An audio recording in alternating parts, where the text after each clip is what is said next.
Our tale tonight starts with a viewer who needs a guitar out of the country, but the seller won't ship directly to him. Luckily for him, I have a forwarding service, but he already knew that because this is the second guitar he's done. The first one was a year ago, a sweet 2012 Gibson 1984 style Floyd Rose-equipped Explorer reissue that unfortunately we didn't get around to reviewing before I sent it to him. So let's go ahead and check this out. He's graced our presence with a Friedman. Welcome back, troglodytes, to your daily dose guitar information, the Trogly's Guitar Show. Yeah, we're going to check out a Friedman today. I don't think I've ever actually had one of these things. I've heard about them and I've seen them and just thought, oh, it's a Fender Stratocaster knockoff / copy, but of a high-end boutique-ish brand trying to put their own spin upon things. So let's see how they did. First things first. This body shape is actually vastly different. It's a little blockier up here. I gotta go grab a Stratocaster. Here we go, just a completely normal Stratocaster to compare this thing to. So you see how the Strat, how it's just a little bit rounded over on the edge, not a complete block? This thing is chunky, kind of like a Telecaster, so that's not necessarily an insult. But then look how it starts its carve away a little bit farther down. So our cutaways are vastly different. I mean, this just goes all the way to the bottom of the guitar. So yeah, they've done their own thing here. It's not a one-for-one recreation of the S body style. And it feels like the Friedman might be slightly longer. We can also compare the other edge. Pretty much the same stuff. So it's kind of like if you like Tellys and hate how rounded over Stratocasters are, maybe that's why you might check out a Friedman. Cool. That is interesting. It would take a little bit to get used to if you were a diehard Stratocaster fan, but I could see how some people might like that. But outside of our body, obviously our headstock is a little bit different. It's got that cool little cutaway for your Friedman logo. It's familiar, but different enough not to get sued. In fact, it's kind of cheeky the way that they black it out. It nearly looks like a Telly headstock. Next thing you might notice, hey, we've got a humbucker in the bridge. Now they do have the triple single coils out there too, depending on the color, because that's the next thing we'll talk about, our hues. They're aged, and this one is pink. Shell pink, to be exact. But they also offer it in shocking pink, candy apple red, fiesta red, and black. And they're all relict, and they cost anywhere between $3,500 and $3,700 brand new. And they call these things the Friedman Vintage S. And these are all nitro finishes, and even if you don't like the relicking job that they do, it's not necessarily just for the look. On these Stratocaster guitars, it really changes the feel. Like for example, they use a satin finish on the neck. Like it actually starts off gloss on the edges and then they wear it down a little bit. And that just makes it feel more comfortable to play. It's not as sticky. Even though this thing is brand new, less than a year old, it feels like it's been worn in. And it looks like we've got some cool figuring, and this is a roasted maple neck. So can't go wrong there. Looks like we even have the vintage looking but still locking tuners. And besides just that, look at their signature thing. 2 knobs. 1 volume, 1 tone, master in style. So my first impressions, I'm enjoying it more than I was first anticipating. However, we'll have to tear it apart on the workbench to verify all of its parts and specs, see what else we might have forgot to talk about. But before we do that, we gotta look at the case. Looks very similar to what Fender uses. In fact, Fender has used G&G cases. This one gets badged here and there. And instead of Fender on the outside, you get a giant Friedman plaque. Here's what the COA looks like for this model. Interesting, the case compartment looks a little bit different from the Fender ones. Other than that, we just get our trem bar and some Allen key adjustments, silica packet, case key, and oh my goodness, I just realized I don't have an output jack on the front. It's on the side. Nice, I like that personally. So let's go ahead and see what's under the hood of this Vintage S.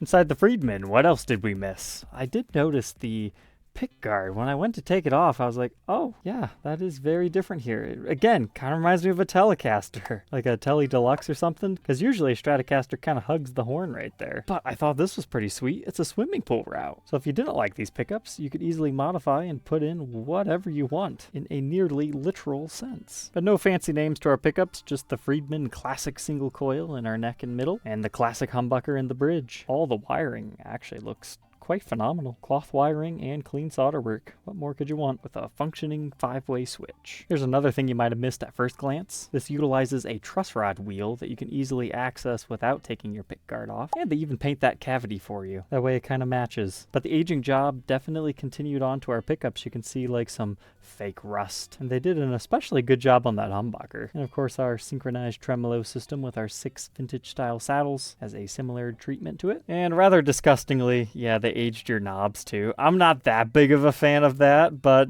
I could understand why someone would like that. But our readings within the circuit, that humbucker is just a little bit under 8K ohms, neck position 6.52, middle position 6.8 fun, and just for fun, these two together, 335 and 369.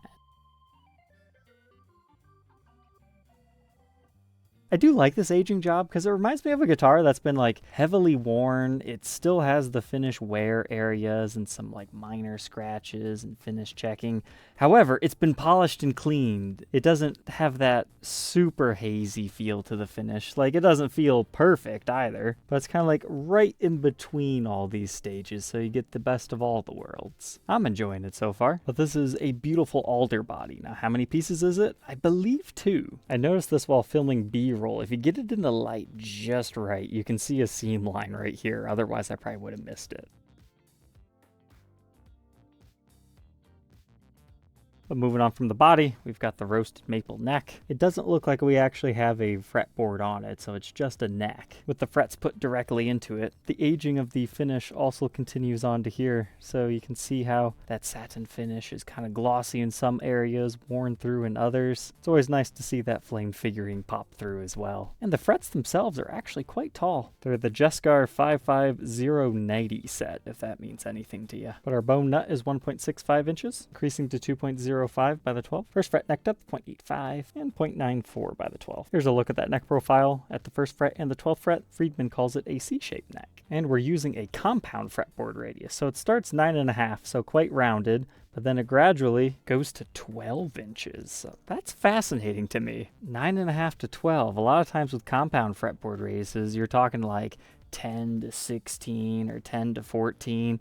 9.5 to 12 is a very subtle difference, but works. And it's a 25.5 inch scale with black dot markers. As far as the face of the headstock, I was always kind of curious about their logo. Is it actually stepped down or what's going on? It looks to me like this is a nameplate and they actually route a little spot out of the headstock just to put that on. You can kind of see what I'm talking about right there on the edge. So to answer your question, is this a step down? A very, very minute one, but I think it's just a leveling difference. It's not like super sunken down by any means, just a small lipped ridge. But that's all glossy and shiny, whereas the headstock has that nice worn look to it. Got kind of an interesting wear pattern up here to the relic job, almost like they're replicating a clip-on tuner. And you've got that single string tree. Then here's those locking tuners I was talking about. So they look like the vintage polka down wrap it around style ones, but no, this is just a topper to the tuner to make it look like that and help it lock into place. It's very similar to the PRS style tuner. You just keep unscrewing these to open it up, then take it the other way to lock it into place.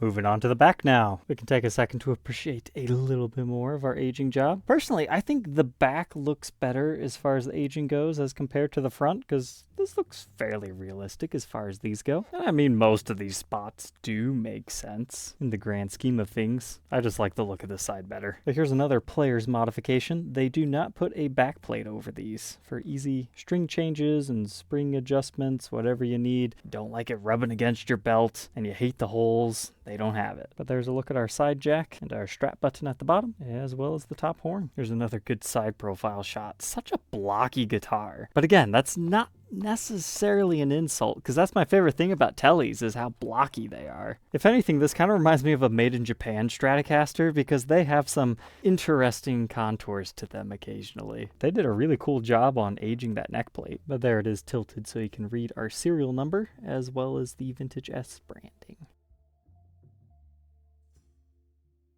Well, this is just a great piece of maple. Even in kind of subpar lighting conditions here, it still dances quite a bit, even without a full gloss finish. And usually you need that really glossiness to bring out the full majesty of the neck. But this is so velvety smooth. Love it. On the back of the headstock, you can see they chewed it up with some stuff to mimic, like capos, whatnot on the headstock. I'm glad they do that cutaway on the front because just this big triangular headstock just looks a bit too strange. Kind of like the Fender Aero. All said and done, this S-Type weighs 7 pounds, 9.9 ounces. Let's go ahead, plug it in, and hear how these Friedman pickups sound.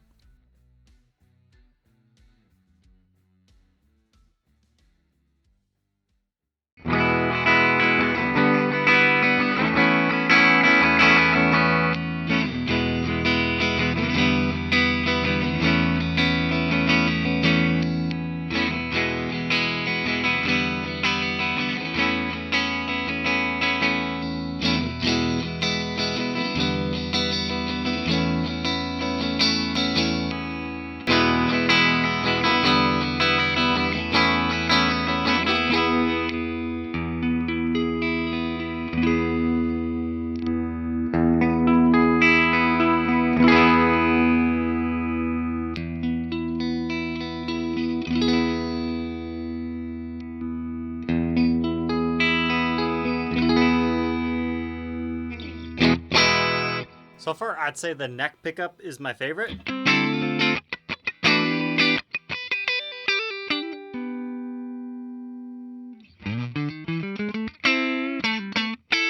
But how's that humbucker?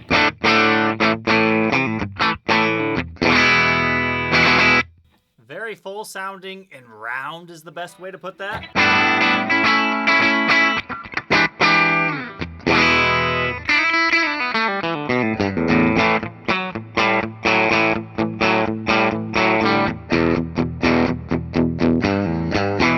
I thought that middle pickup needs just a little bit more oomph to it.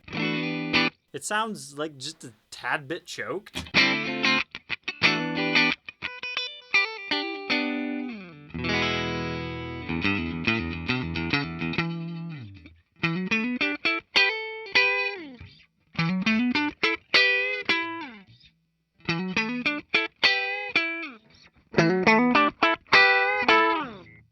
Volume differences quite a bit with that humbucker. But to be fair, you could always adjust your pickups if you wanted to. But your in-between positions definitely still have some nice glass to it.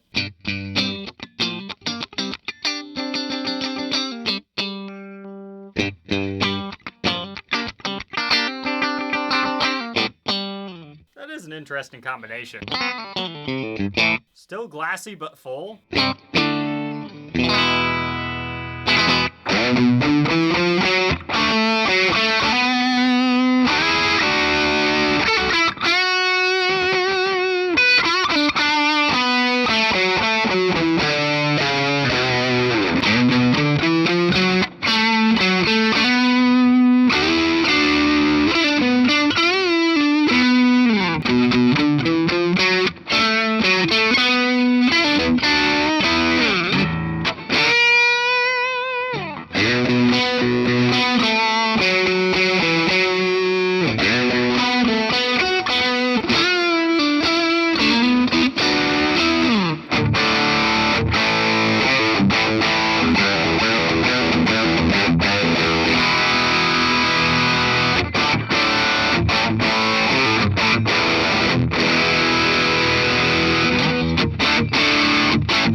So there we go, the Friedman Vintage S. I was so close to just throwing this in the last unboxing episode, and I am so glad I didn't, because as I told you earlier, I just always looked at these as like some sort of a Stratocaster boutique manufacturer. If you didn't want Fender Custom Shop, maybe consider one of these. But was always kind of turned off by the kind of the weird looking headstock. It's definitely stylistic. They've created something that is palatable in my opinion. But now that I've had it, I 100% understand why people like these Friedmans, because they've really changed so much. I mean, we already talked about the body contours and all that. If you like to have it high up, I think this type of cut will be better. Where I hold my guitars, I didn't really notice too much of a benefit to it on my body style. But if I were playing it lower, I could definitely see. But Friedman makes fantastic pickups. The bridge and neck are what stole the show for me. The middle pickup was still good too, just a little bit outshone by its other brothers. But the playability of this is just fantastic. You've got some really tall frets as we saw over on the workbench. Not like crazy, but very easy to do bends, and I love the finish that they used on this. It's satin, but yet it still looks fancy. Like you still see the wood dancing, nice roasted maple neck, so it's going to be strong. There's a lot of good things about this guitar. The whole master volume, master tone is not something that I'm necessarily against, but something you should definitely consider. And yeah, don't forget, your output jack is moved on these, so if you like a side-jacked guitar like you're used to a Les Paul or a Tele, but you want that on a Stratocaster, that is an option for you. So if nothing else, I hope this video helped you realize just how much Friedman actually changed about their S-style, and maybe try one at a store. They are expensive. You could also get a Fender custom shop, but hopefully now you kind of understand the reasonings why somebody might choose this over the traditional offerings. But anyways, Mr. Falco, thank you for sharing another guitar with us. I will be shipping this one off to you shortly. All right, troglodytes, don't forget to like, comment, and subscribe, and we'll catch you tomorrow on the next one. Take care.